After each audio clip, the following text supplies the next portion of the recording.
आधी दुनिया उन्हें नायक कहती है, आधी दुनिया खलनायक। वो मार्शल आर्ट के ब्लैक बेल्ट भी हैं और वो बगैर कमीज के घुड़सवारी भी करते हैं। तो सुनने में तो लगेगा कि ये किसी नेता नहीं अभिनेता की बात हो रही है, लेकिन दरअसल वो हैं एक नेता। जी हाँ, हम बात करने जा रहे हैं रूस या रशियन फेडरेशन के प्रेसिडेंट व्लादिमीर पुतिन की। तो अगर व्लादिमीर पुतिन को समझना है तो हमको समझना पड़ेगा इलिन को, जो अध्ययन किए हैं सब बोलते हैं कि अब व्लादिमीर पुतिन के पास कोई और विकल्प नहीं है विजय के। यदि विजयी नहीं हुए तो ये राजा नहीं रहेंगे। तो ये युद्ध एक तरह से इतने चक्रव्यूह में फंस गया कि उसको भेदना संधि के लिए किसी के लिए आसान नहीं होगा।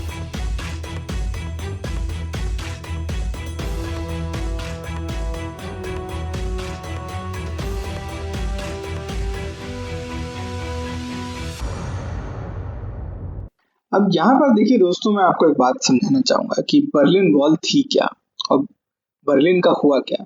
तो अगर आप मैप को खोल के देखेंगे ना, तो ये पाएंगे कि बर्लिन जो था वो दरअसल वेस्ट जर्मनी में आता था उस समय के। लेकिन जब द्वितीय विश्व युद्ध खत्म हुआ,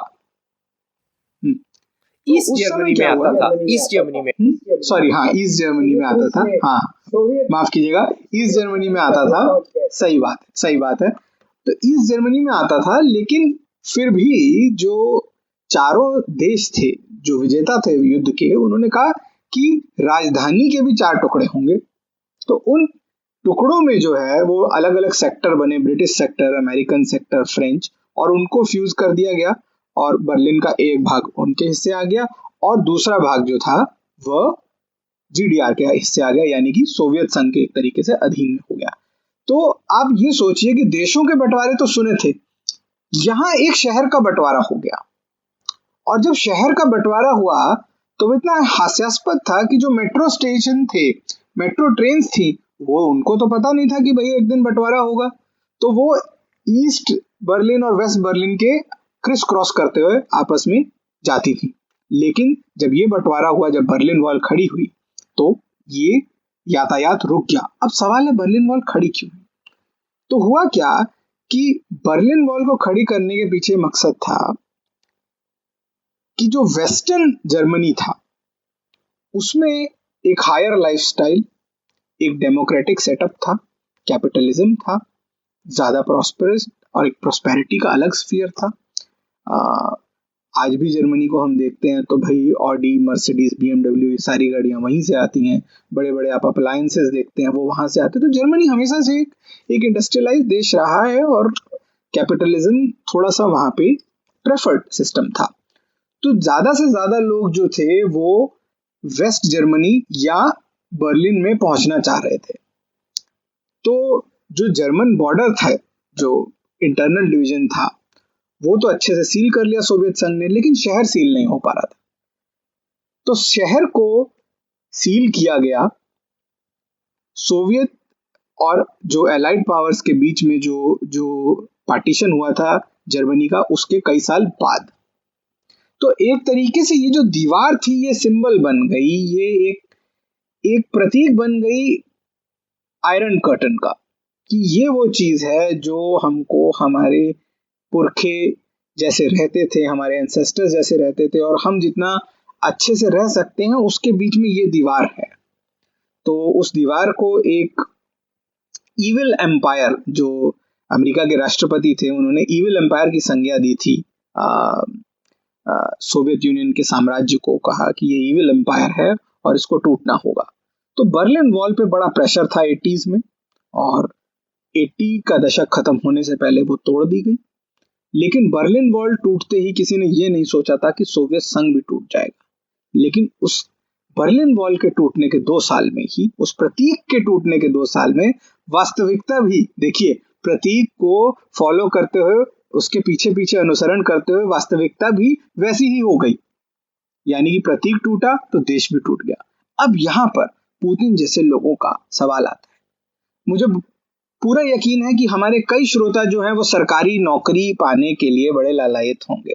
सरकारी नौकरी का भारत में एक अलग चाम है। तो भाई मैंने तो इस्तीफा दिया है भाई सरकारी नौकरी से भारत में। तो अच्छा, तो उन दोस्तों के लिए जो नहीं जानते,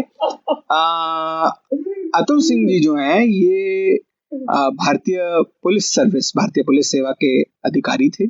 और आप सब जानते हैं आईपीएस की नौकरी भारत में बहुत ही प्रतिष्ठित मानी जाती है। और उस नौकरी को छोड़कर इन्होंने आगे पढ़ाई लिखाई और शोध का एक रास्ता चुना और उसमें ये बहुत आगे निकले हैं और कुछ विलक्षण लोगों में गिने जाते हैं। लेकिन वो बात जो है वो हम उसके लिए एक अलग पॉडकास्ट एक दिन रखेंगे क्योंकि उस पर हम पूरा 1 घंटा लगा सकते हैं। तो तो अभी कहानी को वापस मोड़ते हैं पुतिन जी की तरफ। अब व्लादिमीर पुतिन, सोचिए आप सरकारी नौकर हैं, आप कर्नल हैं भाई, तो कहना कर्नल हैं भाई केजीबी आप के, ब्यूरोक्रेट हैं, आप इंटेलिजेंस एजेंसी के बड़े अफसर हैं और आप सरकारी अफसर हैं और आपको पता चलता आपकी तो सरकार ही गायब हो गई। तो अब सरकारी अफसर में से सरकार गायब है, सिर्फ अफसर रह गया। अब अफसर किस चीज का अफसर है? उस देश का जो है नहीं, उस झंडे का जिसका अब कोई मोल नहीं, उस राष्ट्राध्यक्ष का, मिखाइल गोर्बाचेव का, जिसके पेन स्ट्रोक में अब कोई पावर नहीं है। अब आप एक ऐसी जगह पे खड़े हैं जहां पर अगर सच कहा जाए तो अंग्रेजी में जो कहते हैं ऑर्फन्ड, आपके ऊपर से साया उठ चुका है अब सरकार का, अब यहाँ कुछ नहीं बचा। तो ऐसा समय एक पुतिन ही नहीं, कई असंख्य अफसरों के सामने जो सोवियत संघ की उस वक्त की दुनिया की दूसरे नंबर की महाशक्ति के अफसर थे, वो रातों रात कुछ नहीं रहे। अब कहानी का जो दूसरा भाग है वो यहां से शुरू होता है, सोवियत संघ के विघटन से। सोवियत संघ का विघटन जो था वो दुनिया भर के जो साम्यवादी विचारधारा के लोग थे उनके लिए बहुत बड़ी त्रासदी मानी जाती है। और कई लोग उसको बहुत खुशी से देखते हैं क्योंकि वो पूंजीवाद में यकीन रखते हैं या फ्री मार्केट में रखते हैं, अगर पूंजीवाद भी नहीं कहा जाए तो। लेकिन यहां पर क्या हुआ कि साम्यवादी और पूंजीवादी, चलिए इनका जो आपस में एक विवाद है वो अनंत काल तक चलता रहेगा। लेकिन जो आम जनता थी उनका क्या? जो आम जनता थी उन्होंने ये सोचा कि भाई देखो, जो सोवियत संघ की सरकार थी ना, ये बहुत ज्यादा टोटलिटेरियन जिसे बोलते हैं अंग्रेजी में थी, यानी कि वो हर चीज पे अपना कंट्रोल रखते थे। अत्याचारी भी थी, लेकिन कंट्रोल एक बेहतर शब्द होगा क्योंकि अत्याचार, केंद्रीकरण अत्यधिक था, अत्यधिक केंद्रीकरण था, कोई स्वच्छंदता नहीं थी। मान लीजिए आप जो हैं, आप केक की दुकान मिठाई की दुकान चलाना चाहते हैं, मान लीजिए आप गुलाब जामुनी बेचना चाहते हैं, अगर आप मॉस्को में रहते थे तो वो भी नहीं कर सकते थे क्योंकि वो भी सरकार बेचेगी और सरकार की किसी कंपनी में आप काम करेंगे। तो हो क्या गया था कि हर आदमी फिर सरकारी नौकर बनना चाहता था और हो क्या गया था कि लोगों को ब्रेड तक नहीं मिलती थी ठीक से, लोग कतार में खड़े रहते थे कि ब्रेड मिल जाए। तो वो जो उनकी आर्थिक प्रणाली थी वो बिल्कुल ही चरमरा रही थी। लेकिन अब मैं इस बात पे आऊंगा कि जब टूटा तो ऐसा नहीं है कि सुधर गई अर्थव्यवस्था, क्योंकि उस समय 2 विकल्प थे। एक विकल्प जो कि ग्लेन कार्ल जैसे लोग कह रहे थे, जो ग्लेन कार्ल उन दिनों व्हाइट हाउस में थे, जो मेरे मित्र हैं, जो मेरे सहलेखक हैं, उन्होंने कहा कि भाई धीरे धीरे परिवर्तन करो। लेकिन दूसरी ओर थे हार्वर्ड के कुछ जो है महानुभाव, तो जिनको जो है मजाकी अंदाज में कह सकते हैं हार्वर्ड के लौंडे, ठीक, इनका नाम ही था हार्वर्ड बॉयज। तो अब इनमें से एक 38 साल का इकोनॉमिस्ट था जेफरी सैक्स। अब वो ऐसा जो है रास्पुटिन की तरह, रास्पुटिन एक और जो है रूसी था, जिसे कहेंगे कि एक तरह का साधु स्वामी, असली नकली राम जाने, लेकिन उसका जो है बड़ा प्रभाव था, प्रभुत्व था जार की पत्नी पर और जार पर भी। तो रास्पुटिन जैसा जादू डाला बोरिस फ्योडोरोव, एनाटोली चुबैस और येगोर गाइदार, ये तीनों लोग जो हैं इकोनॉमी चलाते थे रूस की। और उसने कहा कि बाबूजी आपको शॉक थेरेपी की जरूरत है, मतलब क्या क्या बिल्कुल हर चीज प्राइवेटाइज कर दीजिए, हर चीज जो है बाजार में फ्री मार्केट हो जाना चाहिए रातों रात। और अगर आप ये करेंगे तो आपका जो इंडस्ट्रियल एक्सपोर्ट है वो 5 बिलियन से 50 बिलियन हो जाएगा जो है 2000 तक। मतलब बस 10 साल में आप जो है 10 गुना आपकी बढ़ोतरी होगी। मतलब बिल्कुल बाबा जी का काम कर रहे थे, जो होते हैं ना बाबा जी बताते हैं कि आप बिल्कुल महान बन जाएंगे। अब चक्कर ये है कि शॉक थेरेपी से हुआ क्या कि जो सामान, जो सरकार के पास चीज 100 रुपए की थी वो 1 रुपए में बिकी, और वो भी बैंक से लोन लेकर। तो हुआ क्या कि मात्र चोरी हुई। और नोबेल प्राइज विनर जोसेफ स्टिग्लिट्स, जिनसे मैं अभी मिल के आया हूँ न्यू ऑरलीन्स में, अमेरिकन इकोनॉमिक एसोसिएशन की एनुअल कॉन्फ्रेंस होती है, वहाँ सारे इकोनॉमिस्ट आते हैं। तो स्टिग्लिट्स साहब भी आए थे, तो उनसे मैं इस दफे भी मिला। और स्टिग्लिट्स साहब ने कहा है कि भाई अगर आपका लीगल सिस्टम नहीं है, जुडिशियल सिस्टम नहीं है, ज्यूरिडिकल सिस्टम नहीं है, अगर आप चीज बेच देंगे तो भाई जिसके पास सत्ता है वो अपने भाई को भेजेगा, भतीजे को बेचेगा, वो अपने दोस्त को बेचेगा। तो क्या होगा? बिल्कुल थग्स क्लेप्टोक्रेसी होगी। इसका मतलब यह है कि ठगों की सिर्फ चोरी, ठग सिर्फ चोरी करेंगे। तो जो ओलिगार्क बने, जो बड़े बड़े जो है रूस के पैसे वाले, जो कि लंदन में घर, मेडिटेरेनियन में यॉट और फुटबॉल क्लब जैसे खरीदते हैं, चेल्सी फुटबॉल क्लब जैसी चीजें खरीदते हैं, वो सब यही चोरी करके जो है रईस बने। लेकिन कुछ लोगों का तो फायदा हुआ, लेकिन महंगाई इतनी बढ़ी कि 1995 में 204.91% इन्फ्लेशन था, महंगाई थी। मतलब कीमतें हर साल 200 गुना, मतलब दुगुना बढ़ रही थी। दो से मतलब एक, अगर ब्रेड का दाम 1 है तो ब्रेड का दाम 3 रुपया हो जा रहा था, 3 रूबल हो जा रहा था 1 साल के अंदर। तो इन्फ्लेशन 9-10% का लोग बहुत मानते हैं। यूरोप में इस समय 10% इन्फ्लेशन है, हाहाकार मच गया है। जर्मनी रो रहा है, हाय हाय हम कंगाल हो गए, हाय हाय हम बर्बाद हो गए, ऐसा क्या गुनाह किया कि लुट गए। और वही रूस में 204.91, 204.91%। पर कैपिटा इनकम गिर गई 50%, $3,400 थी और वो गिर के कुछ साल में 1,710 हो गई। तो ऐसा कहर ढाया। और स्टिग्लिट्स साहब ने कहा है कि भाई रशियन शॉक थेरेपी क्या थी? Gucci bags, Mercedes and fruits of capitalism for to a few. तो कुछ लोगों ने मक्खन मलाई खाई और बाकी लोगों को छाछ भी नहीं मिला। तो इससे बड़ा खुमार उठा। और इस समय नेटो भी बढ़ रहा था। नेटो, इन्होंने पहले, अमरीकियों ने वायदा किया था कि आगे नहीं बढ़ेगा, लेकिन वो बढ़ गया। इस समय चेचनिया भी उभर रहा था। इस समय ये सुरक्षा के मामले आ जाएंगे। मैं जरा अर्थनीति की तरफ एक बार जाना चाहूंगा। बिल्कुल बिल्कुल। मैं अपने बारे में जैसे बता चुका हूँ कि मैं पेशे से अर्थशास्त्री हूँ और कुछ समय पहले मैं विश्व बैंक में कार्यरत था, अमेरिका में ही।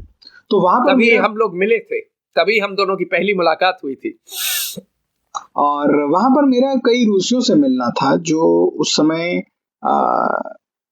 वरिष्ठ भूमिकाओं में विश्व बैंक में कार्यरत थे। तो उनसे मैंने राय ली कि जब सोवियत यूनियन का विघटन हुआ तो आपके जीवन में क्या क्या एक ऐसा बदलाव आया और आपको उस समय क्या लगा था। तो एक बड़े ही सुलझे हुए अर्थशास्त्री ने मुझे बताया कि समस्या क्या थी कि उस समय पे जो पढ़े लिखे पीएचडी प्रोफेसर्स भी थे बड़े बड़े इंस्टीट्यूट्स के, उन्होंने अपने जीवन यापन के लिए, अपने बुढ़ापे में, अपने रिटायरमेंट के लिए एक छोटी छोटी धनराशि इकट्ठी करी हुई थी। अब रातों रात जब प्राइस डी कंट्रोल हुआ, शॉक थेरेपी आई, तो मैं ये सबको बताना चाहूंगा कि जरा आप ये सोचिए कि आपने जो है इमरजेंसी फंड में 1 लाख रुपया जमा किया हो और आपको पता है कि 1 लाख रुपए में जो है इतना खाना या इतना कुछ आ सकता है। लेकिन अगली सुबह, यानी कि आज का दिन है तो आपके सामने 1 लाख रुपए की एक वैल्यू है। लेकिन अगली सुबह क्या होता है, आपको पता चलता है कि अब जो है 1 लाख रुपए में शायद बस 10 ब्रेड के टुकड़े आएंगे, टुकड़े नहीं पैकेट आएंगे, या 20 पैकेट आएंगे। यानी कि जो एक धनराशि आज से कुछ समय पहले कुछ और मूल्य रखती थी, वो रातों रात जो है उसका मूल्य कुछ नहीं रहा। रूबल इतना गिरा कि लोगों की पूरी रिटायरमेंट के लिए जो उनकी जो सेविंग्स थी वो रातों रात खत्म हो गई। और ये मेरे भी कई मित्रों के साथ हुआ। ये सारे रूसी बताते हैं यही कहानी। आगे चलें मनु। तो उस समय में क्या था कि इन्होंने अभी अतुल सिंह जी ने 4 नाम लिए, मैं इसमें से एक पे फोकस करूंगा, येगोर गायदार पे। येगोर गायदार जो हैं वो फाइनेंस मिनिस्टर या उससे कुछ मिलती जुलती पोस्ट जो उस समय में थी उनको दी गई। और वो क्यों दी गई कि उस समय में येगोर गायदार जो थे वो उन कुछ रूसियों में से एक थे जिनको पाश्चात्य इकोनॉमिक्स की समझ थी। यानी कि जो रूसी इकोनॉमिक्स थी वो हमेशा से, यानी लाल क्रांति के बाद से एक अलग तरीके से चली।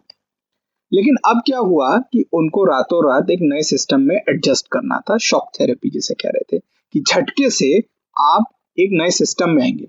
अब उस झटके में जैसा कि आप अक्सर देखेंगे कि कोई शहरों में ये कम हो गया है, पर अभी भी कभी गांव में या कहीं जाएंगे तो आप देखेंगे कि भाई एक घोड़ा गाड़ी पे या बैलगाड़ी पे खूब सारे लोग चढ़े हुए हैं और अचानक से एक झटका आता है।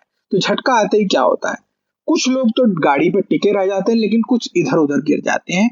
कुछ ऐसा ही रूसी इकोनॉमी के साथ हुआ कि जब शॉक आया तो रूसी इकोनॉमी की जो बैलगाड़ी थी उस पे 4-5 लोग तो जमे रह गए, लेकिन 15-20 जो थे, कोई यहां गिरा, कोई वहां गिरा, कोई पीछे गिरा, लेकिन गिरे, बहुत लोग गिरे। और उस गिरने से क्या हुआ, सामाजिक असंतोष उत्पन्न हुआ और लोगों को लगने लगा कुछ ही सालों में कि भाई हमने अपने ही साम्राज्य को तोड़ दिया, ये सोचकर कि हम पश्चिमी सभ्यता का हिस्सा बन जाएंगे या हमको अमेरिका और वेस्टर्न यूरोप जो है वो अपना लेगा कि अगर हम अपने पुराने तरीके छोड़ दें। लेकिन सच्चाई थोड़ी अलग निकली। अब वो क्या अलग निकली और उसका पुतिन की लीडरशिप पे क्या प्रभाव रहा, वो अब हम इस भाग में बात करते हैं। तो अतुल सिंह जी, आप कुछ बात कर रहे थे चेचेनिया वॉर की और उसके साथ कुछ आस पड़ोस के जो देश थे उनमें भी कुछ असंतोष के बीज उपज रहे थे। तो वो क्या कहानी हो रही थी चेचेनिया? वैसे दर्शकों को ये बताइए कि चेचेनिया जो था उसने आजादी डिक्लेयर कर दी, तो रशिया ने क्या किया उस समय? भाई शुरू में क्या हुआ कि आज़ादी जो है जब चेचनिया ने घोषित की तो रूस ने कुछ फौजी भेजे, लेकिन वो पिट आ गए। और शुरू में जो चेचनिया का भी जो नेता था वो पुराना एयरफोर्स जनरल था, तो उसको भी पता था कि भाई कैसे लड़ते हैं। और जो है उस समय रूस की फौज का बुरा हाल था, क्योंकि सोवियत संघ जब टूटा तो बहुत से लोग, पुतिन जैसे लोग बेरोजगार हो गए, बहुत से फौजी भी बेरोजगार हो गए। तो उस समय न पैसा था सोवियत संघ के पास या रूस के पास, और उस समय न नेतृत्व था, क्योंकि बोरिस येल्सिन जो राष्ट्रपति बने रूस के, वो जो है कई मायने में काफी जिसे कहेंगे तेज थे भाषण देने में, मस्त थे नाचने गाने में, लेकिन उनमें एक बहुत बड़ा ऐब था कि उनको जो है शराब का बहुत शौक था, और इतना ज्यादा कि कभी कभी वो जो है पूरी तरह से मानसिक रूप से उनकी पूरी चेतना नहीं रहती थी और समझ नहीं थी कि कौन सा आदमी किस लायक है। तो उस समय रूस के ऊपर काफ़ी चीज़ें गुजर रही थी और नेटो भी बढ़ रहा था, चेचनिया में भी। मैं आपको एक मिनट रोकूंगा, जरा नेटो का संदर्भ जरा थोड़ा सा दे दीजिए हमारे दोस्तों के लिए जिनको शायद ना पता हो कि नेटो है क्या। नेटो है नॉर्थ अटलांटिक ट्रीटी ऑर्गेनाइजेशन। तो नेटो क्या है कि रूस उस समय हावी हो चुका था। रूस पूर्वी यूरोप में बढ़ गया था और रूस के पास ज़्यादा टैंक थे, ज़्यादा सिपाही थे। तो रूस से बहुत भय था पश्चिमी यूरोप को। तो उस कारणवश उन्होंने बनाया नॉर्थ अटलांटिक ट्रीटी ऑर्गेनाइजेशन की अगर एक पे सोवियत संघ आक्रमण करेगा तो ये आक्रमण सब पे होगा। तो जब ये माना जाएगा। तो सोवियत संघ जब टूटा तो लोगों ने सोचा कि भाई अब तो, उन्होंने सोचा मॉस्को ने कि अब तो नेटो की जरूरत ही नहीं है, भाई सोवियत संघ ही नहीं रहा तो अब नेटो की क्या जरूरत। लेकिन नेटो बरकरार रहा और नेटो बरकरार ही नहीं रहा, नेटो और पूरब की ओर बढ़ा। अब उसकी कुछ वजहें थी। उसकी एक वजह ये थी कि भय था बहुत। पोलैंड में 1940 में कातिल में सोवियत संघ ने इतने सारे पोलिश अफसरों को और बुद्धिजीवियों को मारा कि बहुत आतंक था पूर्वी यूरोप में कि इन्होंने हंगरी में 1956 में हमें मारा, इन्होंने प्राग स्प्रिंग 1968 में जो है चेक रिपब्लिक चेकोस्लोवाकिया था उन दिनों, उसको भी खत्म कर दिया। तो उनको ये था कि ये ऐसा नहीं है, दो तरफा था कि एक तरह से कि वेस्ट को लगा कि हम आगे बढ़ सकते हैं, लेकिन पूर्वी यूरोप को भी रूस का बहुत भय था तो वो भी भागा वेस्ट की बाहों में। तो ये दो तरफी कहानी थी। लेकिन इससे मॉस्को को बहुत भय लगा। मॉस्को को लगा कि ये तो हमारे सर पे आके बैठ जाएंगे और मॉस्को के पास कोई पहाड़ नहीं है। मॉस्को की और बर्लिन के बीच कोई पहाड़ नहीं है। नेपोलियन भी आ चुका है, हिटलर भी आ चुका है, उसके पहले चंगेज खान मंगोल भी आए थे।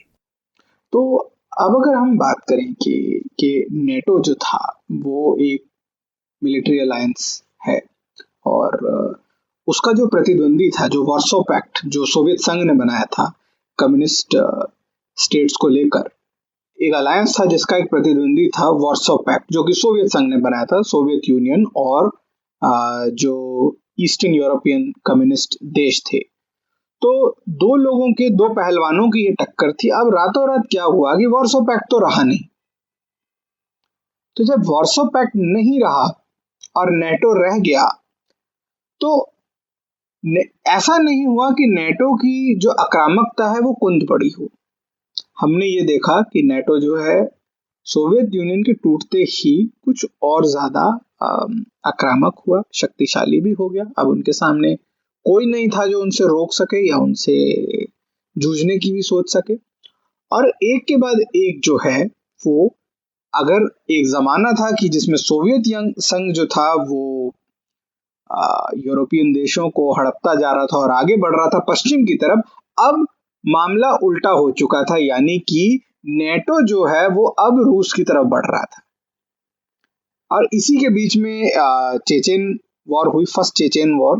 तो चेचेन वॉर की मैं एक संक्षेप में कहानी बता देता हूं कि जब सोवियत यूनियन टूट रहा था तो उस समय में भिन्न भिन्न जो देश थे, जो टुकड़े थे या रीजन्स थे सोवियत संघ के, वो अपने आप को अलग अलग देश बताते जा रहे थे। उसमें यूक्रेन था, मोल्डोवा था और उसमें कजाकिस्तान था, तुर्कमेनिस्तान था, किर्गिस्तान था। ऐसे ऐसे करके अलग अलग जो रीजन्स थे, जो प्रदेश थे, वो स्वयं को देश डिक्लेयर करते जा रहे थे। अब उन्हीं में से एक जो है रशिया का हिस्सा था चेचनिया। चेचनिया ने कहा कि भाई अगर सारे प्रदेश अलग हो रहे हैं तो हम भी हो जाते हैं। लेकिन वहां पर जो इतिहास का ताना बाना था वो थोड़ा सा टेढ़ा मेढ़ा था कि बाकी के जो प्रदेश थे उनके पास सोवियत यूनियन का जो स्ट्रक्चर था, जो उसका ढांचा था, उसमें कुछ ज्यादा शक्तियां थी, इसलिए वह स्वयं को अलग देश डिक्लेयर कर पाए। लेकिन चेचनिया के पास उतनी शक्तियां नहीं थी। तो मॉस्को ने कहा, रशिया ने कहा कि देखो भाई, बाकी सब तो सोवियत यूनियन का हिस्सा थे, तुम हमारा हिस्सा हो, तुम रशियन फेडरेशन का हिस्सा हो, ना कि सोवियत संघ का। यह ध्यान देने वाली बात है कि रशिया खुद सोवियत संघ का हिस्सा था और आगे चेचनिया जो था वो रशिया का हिस्सा था। बाकी जो देश थे वो सीधा सीधा सोवियत संघ का हिस्सा थे। तो उन्होंने कहा भाई सोवियत संघ खत्म हुआ, हम अलग हो गए। चेचनिया जो था वो फंस गया। चेचनिया जो था उसको रूस ने कहा कि भैया देखो ऐसा है, आप सोवियत संघ का हिस्सा नहीं थे, आप कुछ हमारे थ्रू जाते हैं, आप हमारे कॉन्स्टिट्यूएंट हैं, तो आपको हमसे पूछना पड़ेगा। चेचन्या ने कहा हम नहीं पूछेंगे, तो नतीजा सिविल वॉर।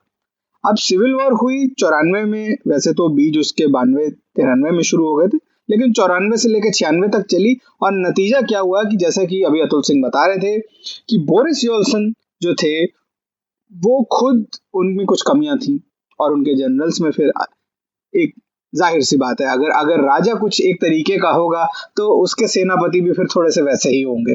तो उनके जो सेनापति थे उन्होंने वही पुराने ढर्रे पे सोचते हुए फौज को भेजा और एक बहुत ही भीषण लड़ाई हुई। चेचन्या की कैपिटल है ग्रोजनी। अगर आप आज भी जो युवा दर्शक हैं वो यूट्यूब और बाकी जगहों पे सर्च करें तो ग्रोजनी की जो लड़ाई है उसके बारे में देखिएगा। तो ग्रोजनी की लड़ाई जो थी, मेरे ख्याल से वो टीवी की एरा में, टेलीविजन की एरा में पहली अर्बन कॉम्बैट की एक लड़ाई थी जिसमें रूस की सेना पिट के निकली। तो आप सोचिए कि दूसरी बड़ी महाशक्ति विश्व की 6 साल पहले, और अब जो है अपने ही देश के एक छोटे से प्रदेश के कैपिटल सिटी में से मार खा के भागना पड़ रहा है। तो 96 तक आते आते ऐसे हालात हो गए थे कि इकोनॉमी का कुछ पता नहीं था, मिलिट्री की धुलाई हो रही थी अपने ही सिटीजन्स के हाथों, और